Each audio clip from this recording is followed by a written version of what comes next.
34 yaşlı gömrük məmuru Fuad Məmmədovun general-mayor rütbəsi alması sosial şəbəkələrdə müzakirəyə səbəb olub. Fuad Məmmədov 2025-ci ilin martında prezidentin sərəncamı ilə Dövlət Gömrük Komitəsi sədrinin müavini təyin edilib və ona polkovnik rütbəsi verilib.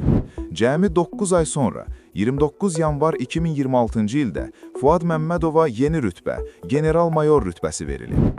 Bu sürətli yüksəliş cəmiyyətdə suallar doğurub və sosial şəbəkələrdə geniş müzakirə olunub. Bəzi xəbər saytları yazırlar ki, Fuad Məmmədovun atası özəl neft şirkətində məmur kimi çalışır. Digər iddialara görə, Fuad Məmmədovun atası Tovuz rayonunda kitabxana müdiridir və müəllim kimi fəaliyyət göstərir. Dövlət Gömrük Komitəsi Fuad Məmmədovun hansı fəaliyyətinə görə general-mayor rütbəsi alması haqda ictimaiyyətə heç bir açıqlama verməyib. Qeyd edək ki, son illər Dövlət Gömrük Komitəsinin fəaliyyəti vətəndaşlar tərəfindən tənqid olunur.